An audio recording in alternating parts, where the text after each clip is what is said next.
This is Rudo Radio coming to you from the 559.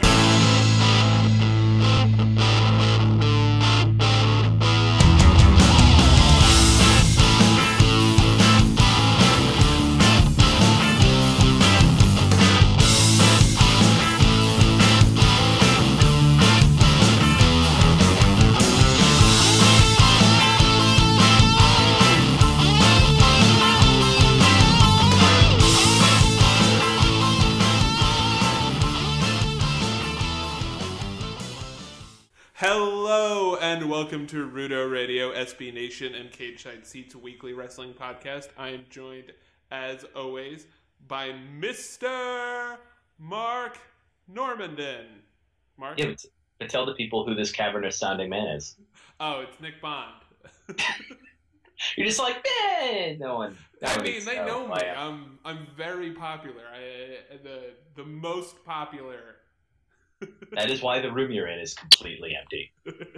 So empty. I just moved, everyone, so I apologize. This week will be it'll be like I'm at the bottom of a well, like baby Jessica, but slightly more over. So how are you doing? Pretty well. I feel like week 2 of this watch even more wrestling than usual experiment was a good one, so I'm not feeling cranky or anything coming into recording this. That's good. I've had a very long week. I bought a new car and moved into a new apartment, so it was very stressful for me this past week, but not because of the wrestling. The wrestling was I really enjoyed both.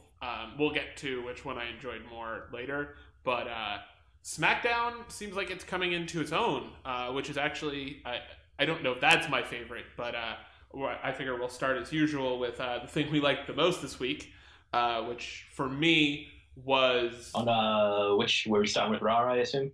Yeah, let's start with Raw. My favorite thing on Raw was the glorious Chris Jericho interview, where he did the Peter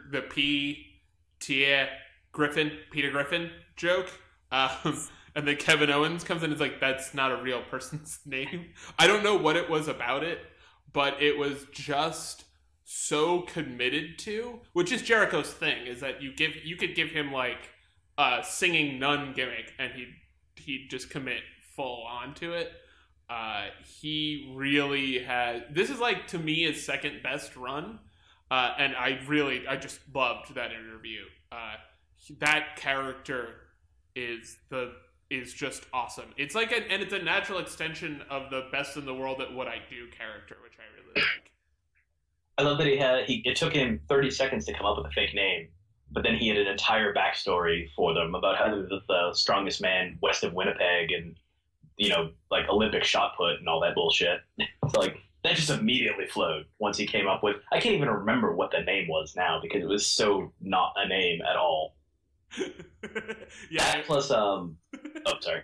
No, yeah, it wasn't. It was like Jimmerton. Yeah. That plus him correcting Tom Phillips on his own name, and then calling him a stupid idiot for not realizing his name is actually Tim was fantastic. The only negative in that whole segment really was that the WWE camera zoomed out too far at one point and totally gave away that Tom Phillips is sitting down. Because he's apparently a giant.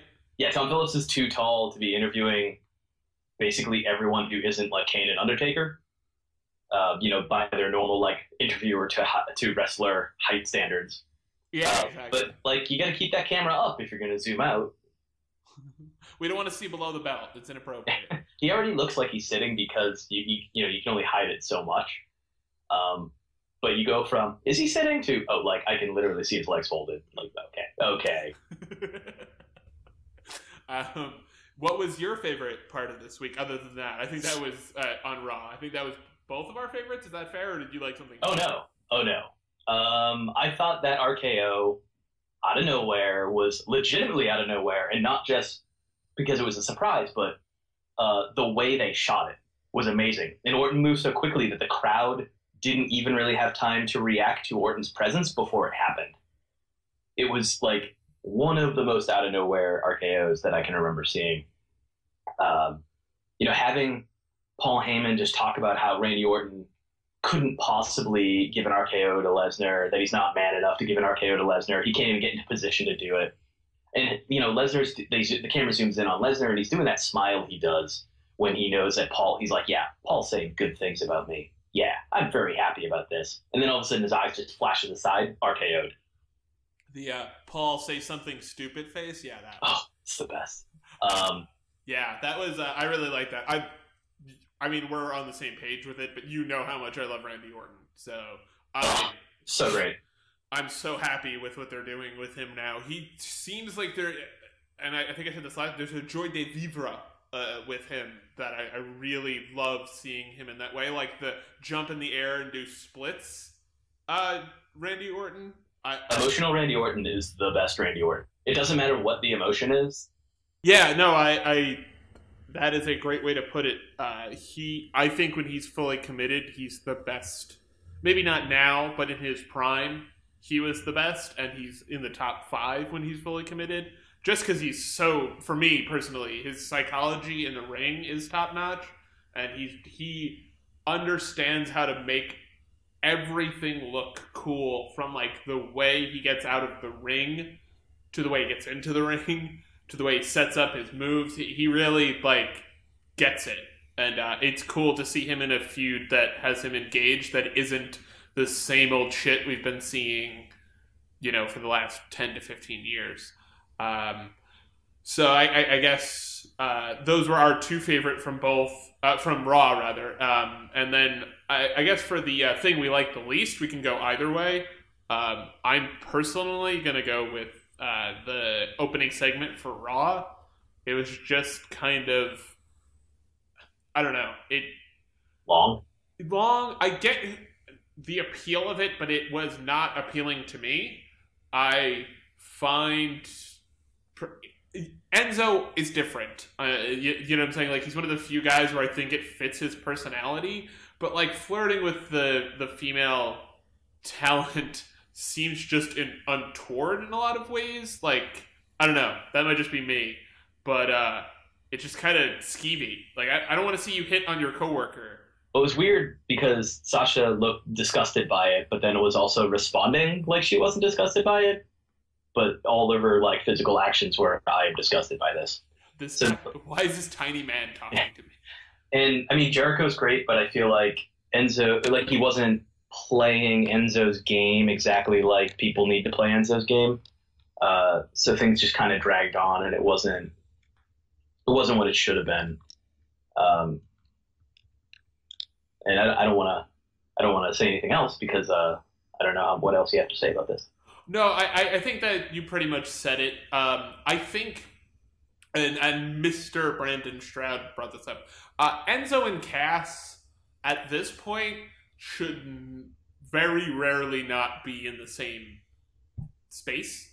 I understand the logic behind it this time, but I think that they're very good complements for each other, and I don't like them branching out this quickly with the 2 of them, though I understand at this point they're such big stars so quickly, you kind of want to get them you want to spread out their aura, I guess. I don't know how to describe it.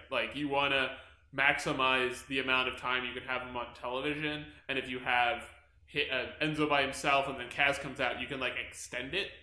And it wasn't the worst thing. I thought both shows were good. I thought SmackDown was a huge step forward, but this being the worst segment of the 2 shows, to me, says a lot about how good the 2 shows were, because it was totally serviceable, and like I said, I totally get the appeal 100%, but it just wasn't appealing to me. I would say the match that followed this segment was worse, but I have pretty much an automatic ugh whenever there is an intergender tag match in WWE, because it's not a tag match, it's 2 singles matches happening at the same time. Yep. Even Michael Cole even messed up in the announcing, where he was like, oh, Chris Jericho tagged Charlotte, and then an Enzo tagged Sasha. Well, no, he didn't. She just has to come in because Charlotte tagged Chris Jericho. But that's what these matches are. But it's just that gap on commentary is a reminder of how nonsensical it is, where it's oh, you're getting the shit beat out of you or whatever, so you're just like, oh, we're going to switch both. There's no option, there's no drama. It's just 2 singles matches, and one of them will end in a pin. Yeah. And then both singles both sides of the singles matches win when their side wins. It's not a tag match. Yeah, I'm in total agreement. Intergender wrestling in general, I'm 100% behind. I have seen plenty of great matches between men and women. I have genuine concerns that WWE executing that genre in a way that doesn't either punch down, or there's a lot of issues with misogyny. Let's just call it what it is in the WWE, and it's gotten a lot better, and I could see in a year or two me trusting them to do an intergender match not correctly, but not offensively.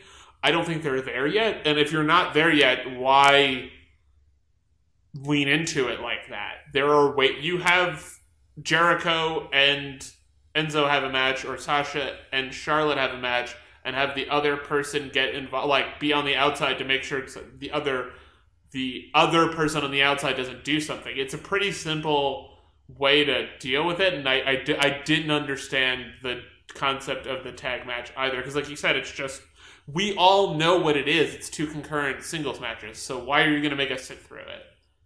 Yeah, and they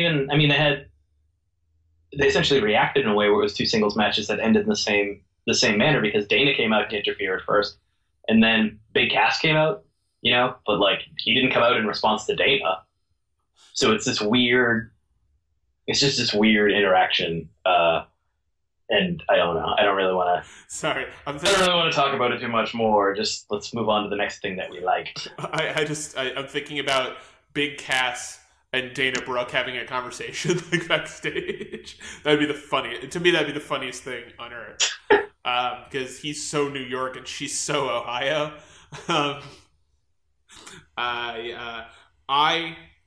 For everything, did you want to do SmackDown now, or do you want to stay on Raw for the time being? Oh, we have to finish our Raw. Yeah, it's the 2 things we like each. Oh, you want to do? Oh, okay. That's how math works, man. Oh, I was a poli-sci major. This is all confusing to me. Okay, so hold on. We both say a thing we like. We both say a thing we don't like. Then we say a thing we like. Oh, so like a shit sandwich, you mean? Yes, and then we rinse and we're hiding. Yeah, we're smushing the negativity in between 2 things we like, and then we'll do the same thing for SmackDown. Rusev Roman, of course, would be my other thing I loved on Raw the most. Those 2. I really like Roman Reigns. I'm a Roman Reigns. I don't want to say apologist, but I'm a Roman Reigns defender, and I am a Rusev. Whatever the like equivalent of, fanatic. But yeah, whatever the believer equivalent for Rusev is, that's me. I'm ride or die with Rusev. So the idea of him in a feud with a guy like Roman Reigns, which talk about a Haas fight, I'm excited for him as an opportunity. And somebody wrote this. I don't remember exactly who, but that it functions as a step up for Rusev, not a step down for Roman. And I think that's a cool dynamic, that Rusev seems like he's starting to, not peak, but he's starting to rise above the tide a little bit, just through sheer force of will and talent. And I think this is a good feud for both of them, and I'm just excited to see them in a feud where, the League of Nations feud against Roman wasn't that great, but like Rusev being involved was, and no Sheamus, so that's good. I really like I like that idea all the way around. I wish they didn't have to eat Mark Henry to get there, but say la vie. Well, I mean, that's the part of Mark Henry's career he's in, so. Yes. Much as it sucks to admit it, that's what he do now. I have very little left in the tank. I've been waiting for a legitimate Rusev Roman Reigns feud since the Rumble, where they were the last 2, and I felt cheated out of not getting 5 minutes of them beating the hell out of each other in that. This has been a long time coming, and they fit so well together because they're going to beat the shit out of each other. And they're both super athletic, and I'm not even saying that because, that's what Rusev calls himself. They're really just both super athletic. That clothesline that Roman Reigns did coming in the ring, oh my God, I need to see that again all the time. Very excited for these two to wrestle. Yeah, if I assume they're going to be at SummerSlam, that will actually probably be the match for which I am most excited. And for you, what was your other favorite segment on Raw?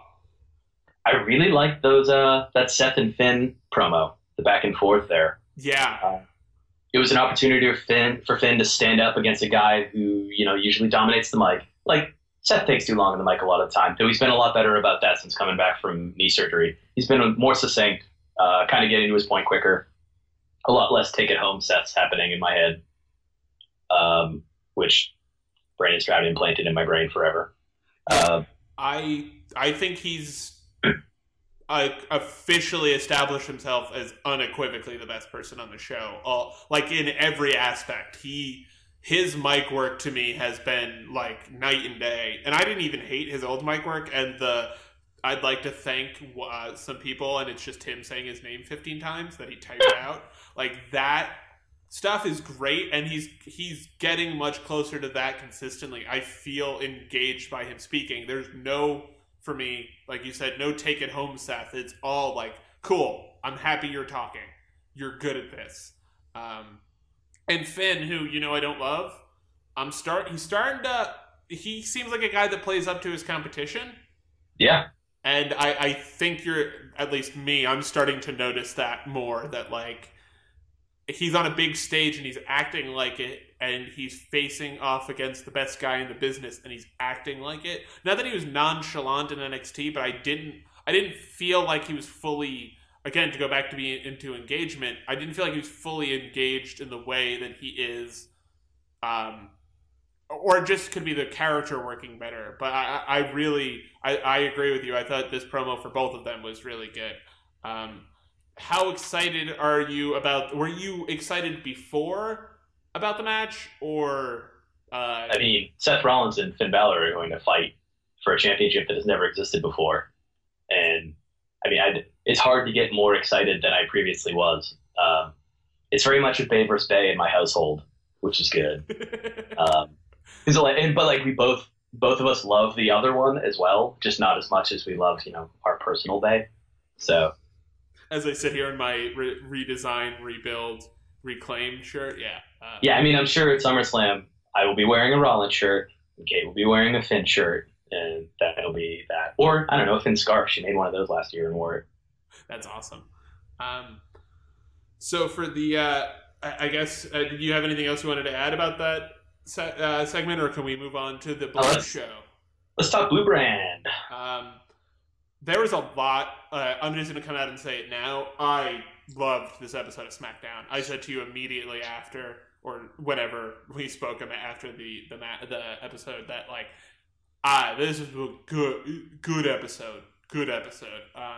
It's a real step in the right direction, and not just for the Blue Brand, but and the presentation, but for Dean Ambrose, and that was my favorite segment, I think, of the entire, outside of the one... Him and Ziggler with the promos? Yeah, that made me go from 0 to holy crap, do I want to see this match, very quickly. I like the new tweaks to Dean's character, and Dolph. I said this to you last week, the Draft Center version of Dolph seems to be alive and well, and that's really, really good for him. I feel like this character makes sense, and it's one of those things where it couldn't have happened if he didn't go through this shit first.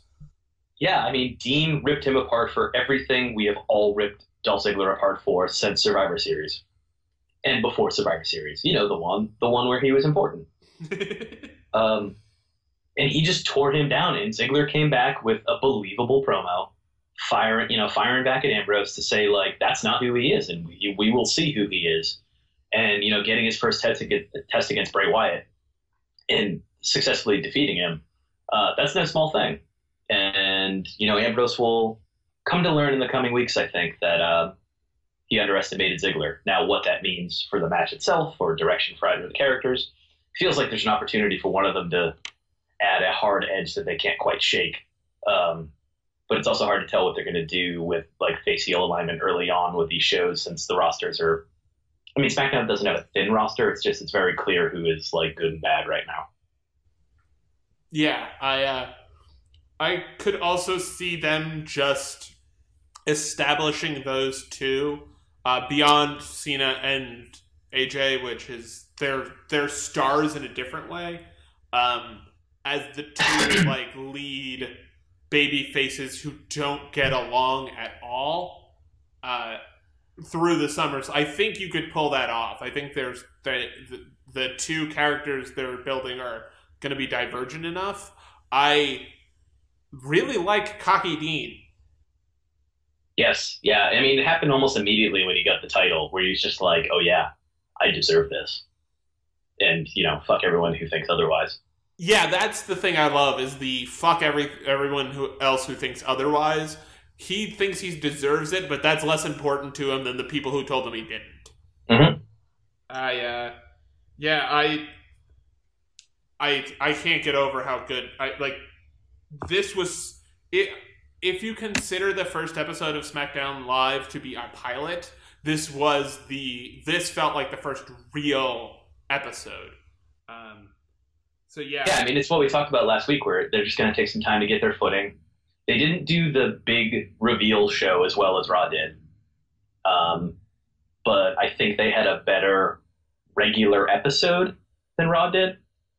Yes, I 100% agree. Oh, I guess I should talk about the thing that I liked. Yes, probably. So, following up on my earlier mention of Bray Wyatt being super important is awesome. Because it's not them just telling us that Wyatt's important. He did things. He inserted himself into the main event, literally.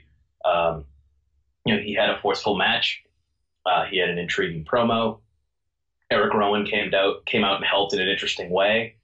The Wyatt family's kind of alive and well, but Bray looks like he's going to be a little more front and center.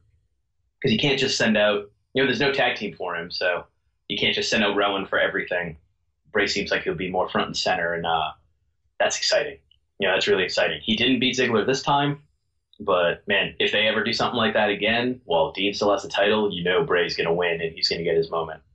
Yeah, that whole everything about Bray. That's how you should use Bray. I also think that the move, if SmackDown wasn't live, I would feel much differently about it. But I think the move to SmackDown, where he's going to be established almost instantaneously, is, if not the top heel, the second. Because AJ is probably the top heel, but maybe 1A is Bray, where on Raw he's going to be the third or fourth guy, just because it's such a stacked roster. This gives him a lot more importance on a show that they want to, and seems like they can make mean a lot. So he'll be in on the ground floor, and it'll be partially his show, especially with the two different titles. I really like, again, I can't get over how much I like this episode, but I felt this way about this episode as everybody did about the Raw episode, including myself, where it's like, oh, that's what you should be doing. Mm-hmm. So that's how you should be using these people and writing these stories. And the camera angle, we talked about it last week. I really like the camera angles too this week. I thought they're really starting to come in their own. And the only thing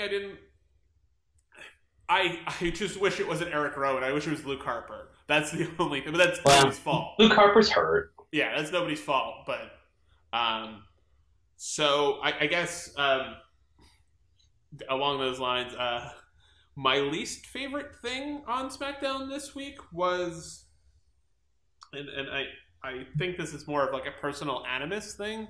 I don't ever need to see Rhino on my television again. If I wanted to watch a fire hydrant,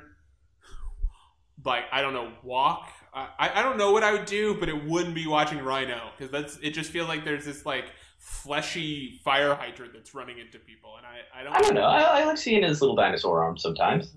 His arms are so weird; they make me so uncomfortable. They're great. They're great. He can still gore, even with those dinosaur arms. He's like tiny little baby arms attached to a full-grown man. Yeah, and it wasn't like, again, if that being the worst, I literally had to go through each segment and be like, what was the worst thing that happened on Tuesday? Which we could have, if we did this months ago, we would have been like, this was not that great, and this was not that great. I can't decide what's the worst because I have so many options. Yeah, I think that the fact that Rhino, who for me I just never liked, being the worst part is like, of course it was, and there were people who liked it, so it didn't like fail. It just wasn't for me. I don't even like have that much to say because it was basically a nothing segment, and I'm happy to see people getting work. Ain't nothing wrong with that. It makes you feel better. I think my low point is even more nitpicky. I just wish American Alpha's debut involved much more of a squash-like match. You even have the announcers referring to them as like a modern-day Steiners. Let them have a Steiner squash. Yeah. Who just ate people's lunch for like 5 years. I just drop people on their heads who you will literally never see again, and we can all presume it's because American Alpha killed them. Killed them dead. Just like that is what you want to do for a first match. Vaudevillains got a little too much offense in. And also there's only so many tag teams on SmackDown, so American Alpha's already vanquished one of them. And you haven't even introduced tag titles yet, so it's kind of like, you don't have to burn through it. Just give them some local talent, let them throw them into orbit, especially Jason Jordan, who did. I mean, he threw the Vaudevillains, each of them with the awesome suplexes. That guy is awesome. But I just wish it had that little bit more Steiner to it. Yeah, I totally agree. Yeah, especially because it wasn't like they didn't mention the Steiner thing like a bunch of times. Yeah, that's the thing. If you're gonna say it, let them do it. And somebody maybe give somebody a Steiner screwdriver. Oh, I know. Does anybody need that? I know it's incredibly dangerous, but Understatement. Yeah, and like you said, that was still a good match, and it was still good. I just Yeah, and American and Jason, everyone knows how I feel about Jason Jordan. As my friend Darren described it, he is now my Shelton Benjamin, where every year I'm going to be like, oh, he's going to be awesome this year, and it's like, oh, he's pretty good. He's doing good. He's a natural athlete. On that note, before we talk about our last favorite thing, what year will it be when Jason Jordan first becomes WWE champion? 2016? Come on. No, seriously, I think... take it seriously. Take this completely hypothetical question about a fake sports league seriously. I think 2017... You are more optimistic than I am. The reason I say that is because I could see him winning a cluster kerfuffle match for it. Because he's that type of talent where you can hotshot him and it'll just be like, cool, and then you can have the storyline being like, is he ready to be champ? Suplexes 7 guys and pins one of them. Yeah, exactly. He's I could write poetry about him. I think 2019. Yeah, I can definitely see that. Either way, I think we're both in super duper like double thumbs up agreement that he's a... Oh yeah, he's on my list of 5 guys in there right now who haven't won a WWE championship who will. Yeah, he's not... Like, I picked him as the number 1 prospect. I think he's the best guy. And you could see it in a way that I wasn't totally sure. I'd seen him do arena matches, so it's a little different. But I wasn't totally sure it was going to perfectly translate, and he just looked like $1 million in front of that crowd. Isn't it amazing that there was a point in time where him and Ty Dillinger could not get a crowd excited when they were like wrestling each other? Yeah, that's mind-blowing. Isn't it insane? Because, I adore both of them. I like how we just spent 3 to 5 minutes talking about how your least favorite segment of the show was awesome. Well, the segment wasn't awesome. The participants were awesome. Yes. It was still good, though. What's your... Yeah, let's wrap. What was your last favorite SmackDown? It's weird that it's a promo, but I really loved Renee and Dean in the SmackDown Live Center. And the brand new SmackDown Live Center. Yeah, and he's just like, I don't want to be doing this sitting down. This is weird. And like I said to you, yeah, they have real chemistry, and I don't mean like, oh, hush hush, they're dating. I mean they're on total elbow elbow, wink wink. Yeah, no, I mean touch, like touch. you can see that she feels comfortable like improvising with him, which is really, and they always have. They've always had really great chemistry with that, and I'm really happy she's the Mean Gene. She's like the news reporter type character, the broadcast journalist on the show, and I think him being champ allows them to interact a lot more. And they, like I said, I really enjoy them working together, and I think that's the type of lunatic quote unquote stuff you can do with Dean that really works. The like, I'm explicitly not a corporate champ stuff is more important than the like, oh, I'm so crazy stuff. Yeah, it wasn't I'm wacky. It was, what is this bullshit with this headset? What am I doing here? Yeah, exactly. I really loved him taking the headset off because it's totally reasonable. Like, this feels weird. Why are we doing this? And I think it was also a meta way to be like, this is different, isn't it? It's crazy how different this different thing is. I'm very happy with the presentation. The directions the presentation are going, I feel like that's the thing they're going to keep surprising us with week after week, is like little wrinkles to the way that they present the show. More and more sportsy. Yes, which is what I've always wanted. That's all I've ever wanted. It's for them to treat at least one of the shows like a real fake sports show. It's funny because MMA wants to be more and more like wrestling. And wrestling kind of wants to be more and more like MMA. Yeah, and I think that's good for both of them. I think they both have things that they can lean on that make the overall product better for everybody involved. So what was your second favorite part of the night? Oh, you cut out. I would have had a segue. You cut me out. Now you probably feel pretty shitty because there was an opportunity for a segue. Like the thing Wozniak drives, or like a... I was gonna say, speaking of things to lean on, Eva Marie's fake injury was so great. That glorious entrance with the most beguiling, woman in red in the universe, which it's so great. It's so much better than even I remember, it's great. I'm gonna love that every time. And then she just gets to the ring and it's like, oh, my leg hurts. I guess I can't wrestle this person who will straight out murder me. Murder me. Yeah, so I hope they do this for weeks, and it's always against Becky Lynch. Oh God, that would be amazing. And then she finally gets her at SummerSlam, and Nia Jax comes out and messes it. Yeah, she needs some kind of plan because she can't get out of it this time. But just something like that. Even if they don't do it all the time, if it's just every time she's going to wrestle Becky, it would be amazing. Like, they don't have to do it every week.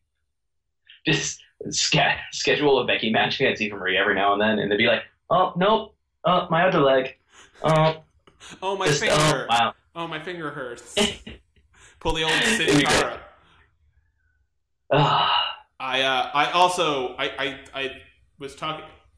I've spoken to a lot of people about this, that they understand Eva Marie maybe better than any other character they have on any show. They understand how to just weaponize her heat. It's so awesome to watch. And they believe in her as, not as a character per se, but as a marketable person that works for their company. I mean, she's stunningly beautiful, like gorgeous, and they know how to work that, which is like the vestige of the Divas era. She is like the perfect throwback to the Divas era, and they can be really meta with it, and all of the stuff that they know people didn't like and got heat for the Divas that they didn't mean to get. They're like, oh, let's just do more of that stuff. It's really cool to see her as well.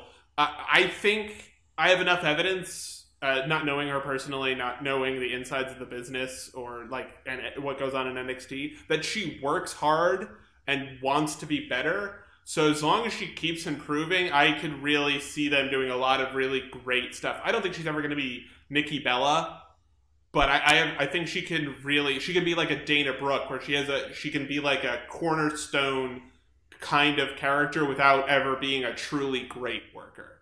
To be fair, no one thought Nikki Bella was going to be Nikki Bella either. Yes, that is totally true. So who knows what the future holds for Eva Marie, because if Nikki Bella isn't the most improved wrestler of all time, then I don't know. I need to watch more wrestling because I can't think of anyone else. The only person even in the discussion is The Undertaker. Like, those are the two. And Mean Mark was always kind of good. Like, Nikki was actively terrible. And became maybe my favorite women's wrestler of all time outside of Bayley. Like, just the hottest person ever. Those forearms, dude. Wow, it's like, so great. So good.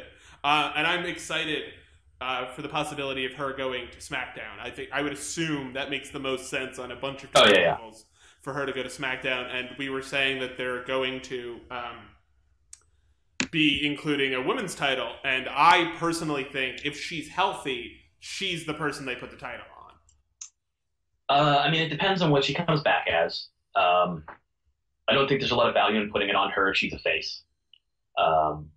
You want to put the title on someone that Becky is going to come into contact with eventually. Then that's really... Because, I mean, Becky is the face of that division and kind of the anchor for the whole thing. And I think, you don't want to push her in line too far back, especially if, like, Bayley ends up on SmackDown as well, just so that there's the two clear baby faces. So if Nikki comes back as a heel... or gets her major applause for coming back for an injury, and then it's just immediately a dick to everyone, so it's clear she's still a heel. That'd be fine.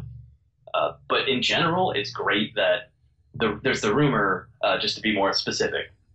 The rumor is that there's a women's title coming to SmackDown, but they're not going to unveil it until after SummerSlam, because then, and that makes sense, because SummerSlam's whole card would essentially be everyone win this title that's never been, existed before. Whereas this way, they can have those matches at Backlash, which is the first SmackDown branded pay-per-view. That's, a little less than a month later, I believe.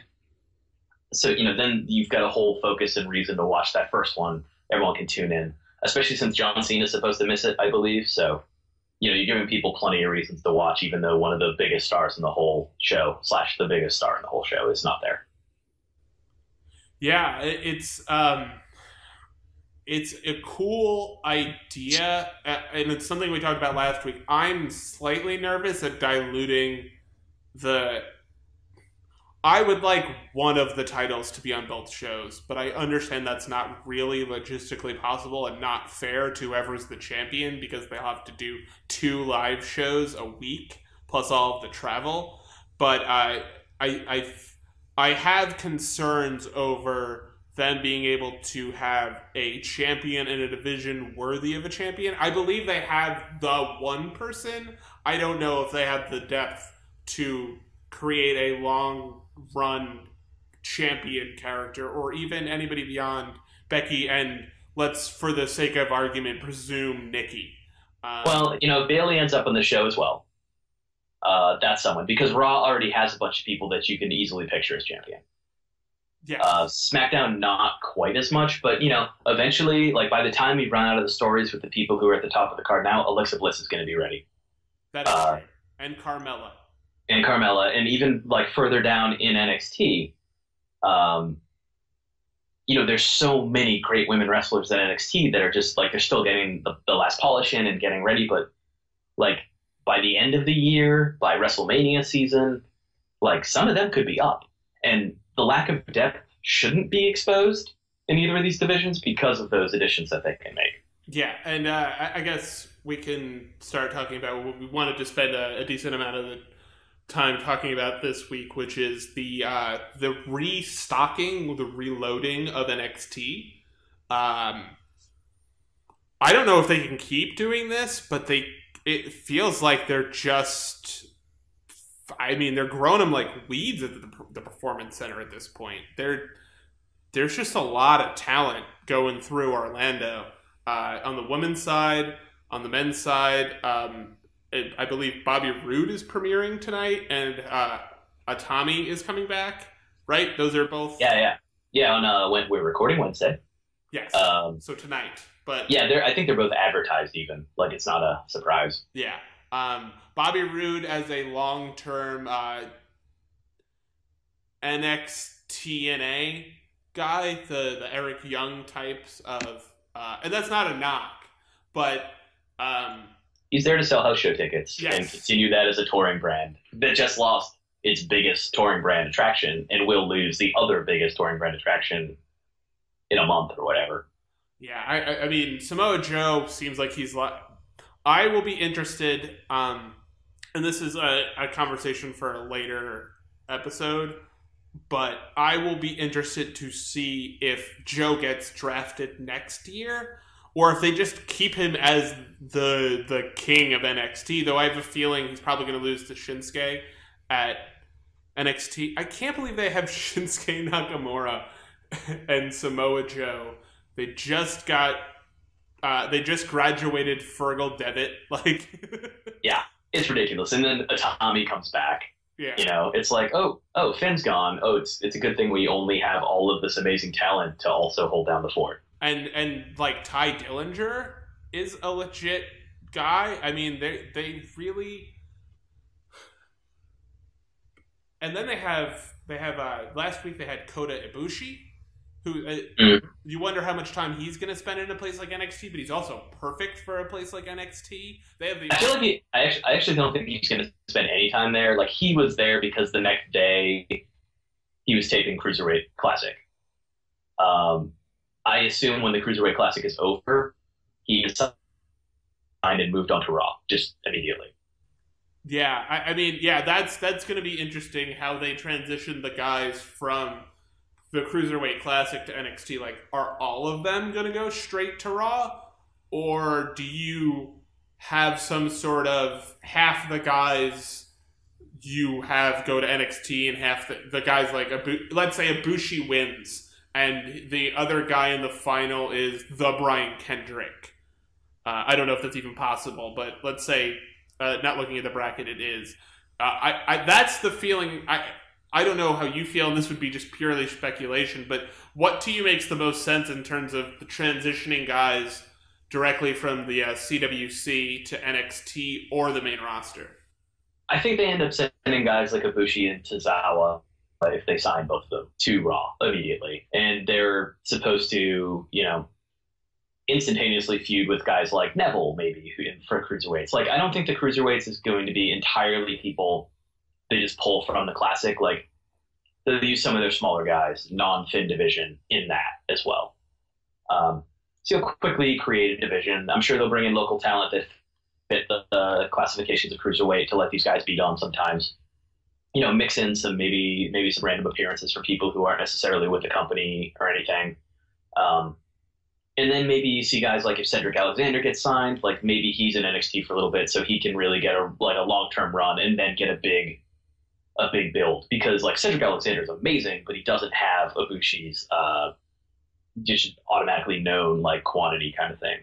Like the Ring of Honor people know him, but he doesn't have that same worldwide just audience already built in. So like that's someone you keep in NXT a little longer.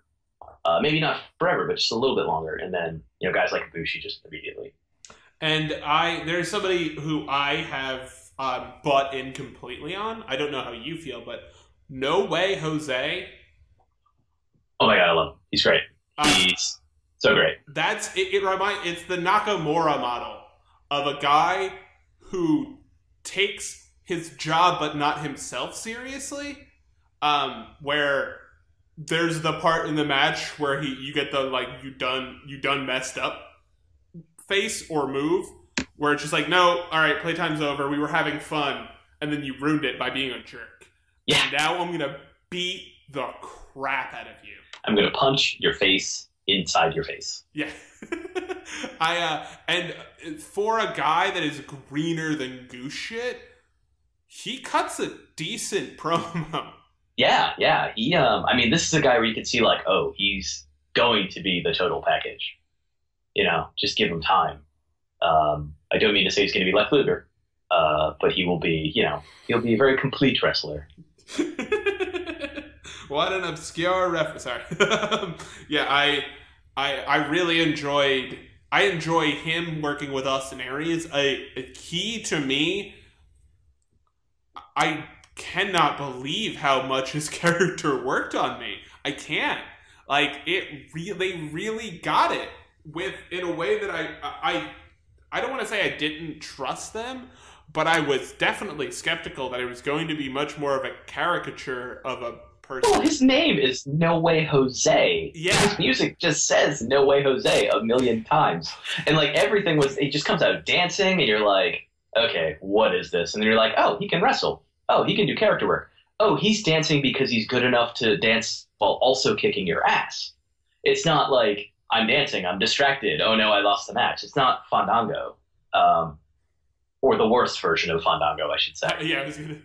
It's like, I love Fandango. What am I saying? It's not the worst version of him. It's like, no, he's dancing in between because he can. Yeah, exactly. The Shinsuke thing of just like, I'm going to beat you up and have fun doing it. Mm-hmm. And even the like joke spots of him doing the arms thing really work great. I think he's a future NXT champion. I think Ty has a puncher's chance of getting there. And then on the tag team, you have the Authors of Pain, which is cool, and then you have the best tag team on this planet in the Revival, who they could anchor the company, the NXT, or the brand, I should say. It's so weird. They could anchor the entire brand for the next year, and I'd be fine with it. Scott Dawson, if he were 3 inches taller, would be like a 6-time world champion at this point. Yeah, they're great. I think the fact that we can list off all these names is kind of an indication of like, oh, developmental's working. We don't have to worry that like there's a talent drain with the draft, you know, because like they're going to do this draft every year, and fewer bodies are going to move next time they do a draft because they've already split the brands. But I'm sure they'll be the same, like, oh, you get to pick maybe 3 people from NXT or whatever, you know? So you're going to have the same, like, drop in the roster for NXT, but they've got so many people at the Performance Center who they can call up who aren't even people from the indies necessarily. It's when they find people like Big E or Aaliyah, and they just find them out like, in the wild. They're not wrestlers, but they want to be wrestlers. And then it's like, oh, wow, they're actually super athletic. They have charisma. You know, they become amazing wrestlers, and then they've got this pipeline from the indies, which is only getting bigger and bigger. Especially as WWE has made it clear that like, hey, if you are on the indies, we might want to sign you someday. So, you know, I'm sure that hasn't hurt in any way whatsoever. Yeah, it's weird. They kind of like finally gotten that you have this immense talent pool that is constantly coming out with new people I don't know who. They're smaller, I guess, is the only reason they wouldn't have done it before, but they really, like, God blessed God H. I mean, NXT was really the doorway. Vince was not going to bring these people up without some proof of concept. I think that's really the thing. And it's not, I don't even blame him in a certain way. He's become a billionaire, literally, with big giant dudes. I totally get it. Do I agree with it? No, but I'm not a billionaire because of wrestling. He is. Yeah, exactly. So like, while I can go, you know, Vince, it'd be cool if you did something else. It's, you know, I can see him being like, okay, proof of concept. NXT turned into proof of concept. And it helped with stuff on the main roster, you know, Daniel Bryan becoming an amazing star, all that. You know, CM Punk until he broke everyone's heart in that office, I'm sure. But, you know, NXT really helped transition things. You know, that it's like, wow, people really do love these guys. Yeah, and I think it also, from like a more meta perspective, it finally probably made him feel comfortable with the idea he's not always going to be in charge of the company, but that his son-in-law and his daughter and his son are competent enough to keep the thing going. Yes. Like, yeah, there's a lot of vision among the three of them. And they so love them. You can tell, especially when you hear an interview with Steph and H, how much they just live the business in the way that Vince does. And like from a fan perspective, it's great to see them just that legacy continue, because Vince is obviously the most important person in the history of wrestling, professional wrestling in the United States, but he's one of the more important entertainment pioneers of the last 30 to 40 years. And it's really good to see his kids not be like James Dolan. Yeah. Well, no one wants their kids to be like James Dolan. Well, you could really want your kid to be in a shitty, like, blues band. The only person who wants their kid to be like James Dolan is James Dolan. No, I think he's even like, That's the level of self-awareness I am not going to ascribe him. But yeah, NXT is not to turn it into a next podcast. NXT, and then you mentioned the Indies, and when you were saying that, I know this is kind of past it a little bit, but the TM61 is like that breed of new guy that's skinny and tall, like that style cruiserweight. I think is the Drew Gulak, the Zack Sabre, the guys that are like over 6 foot or 6 foot tall and 180 to 220 pounds that can really go it's Finn Balor basically is what allowed all that to happen, where it's like, wait, you're very handsome and you're very fit and you're small, but normal human size. Like, yeah. Like, that's the difference. It's like Zack Sabre, sure, Zack Sabre Jr. is skinny, but he's also like normal. You're not like, oh, he's like a tiny little... Well, yeah, Zack Sabre Jr. is maybe... Zack Sabre Jr. is not normal human size. He is 100 pounds. Okay, yeah. But even, like, but you can see him and you're like, oh, I can totally... He translate his character well as the thing that he is. I guess I'm blanking entirely. There's a guy in the CWC who's like 6'7", right? Oh, I don't remember. Yeah, one of them is. Did he get eliminated in the first round? I think so. But yeah, they you could see all of the different shapes and sizes of people in the CWC of what the future, to me, genuinely the future of the engine of the business, because you're always going to have hosses.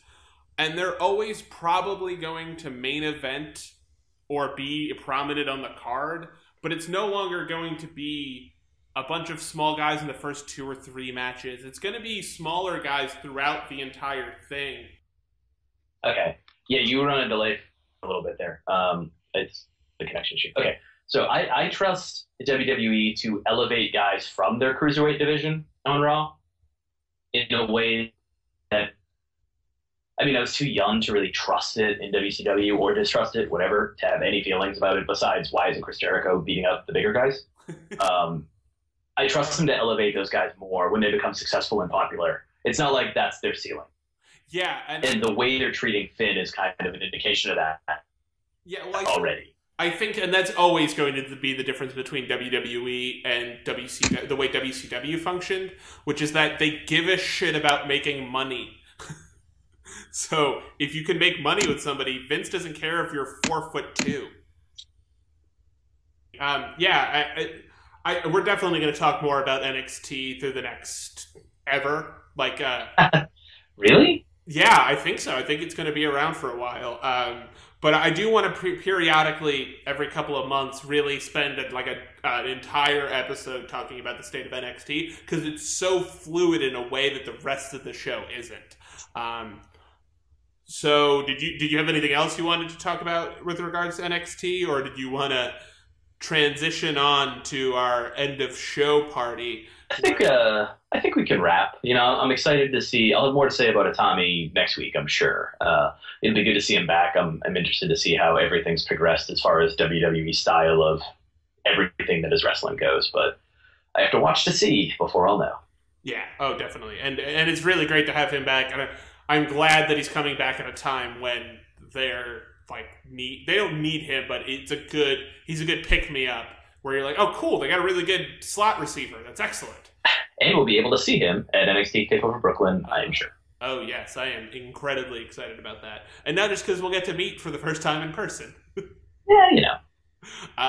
So this week, I will I am going to go out of my way to watch the SmackDown, the Smack Talk, I guess it's called.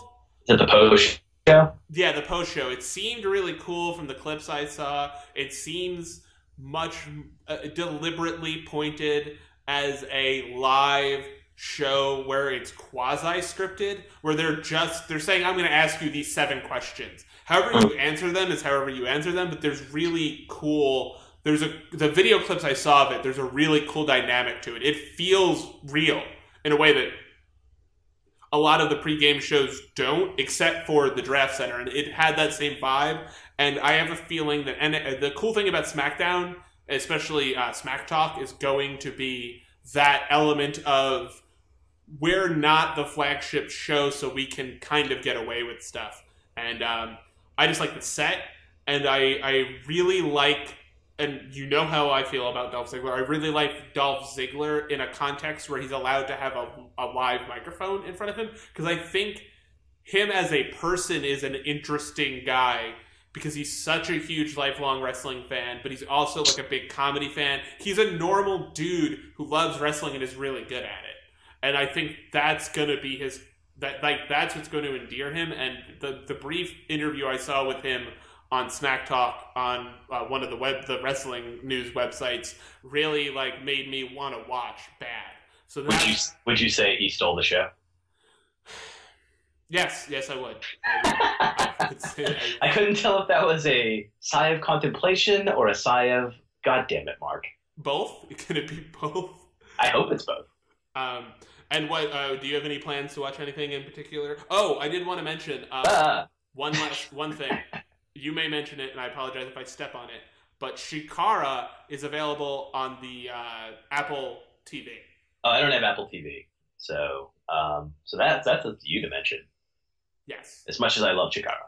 If you've never been to a Chikara show and a Chikara show comes around you should go to it. Go. That was to the general audience, not necessarily you, Nick. Yeah, no, also, you should follow that advice. Yeah. Oh, next time it's in town, I'm going. Well, because I have money now, as opposed to being so broke that you have to eat like rats off the street. So yes. So what are you going to watch this week? Well, I didn't go to American Rana, so I'm hoping Beyond Wrestling uploads that footage onto their on-demand channel this week. I know they uploaded the Women's Wrestling Revolution, I believe is the name of the promotion. It's like their 3rd show, so I have not committed it fully to memory yet. But that's something I want to watch. There's a lot of interesting names in there. Potential future NXT people in some ways. Some people who are there have already been on NXT, not necessarily under contract, but I think like Deonna Purrazzo's there. So, who's I believe famous for getting kicked in the face by Asuka. We started to talk about Asuka. Sorry. We didn't forget. We're under time constraints. We can only fawn for so long. Oh, right. Yes.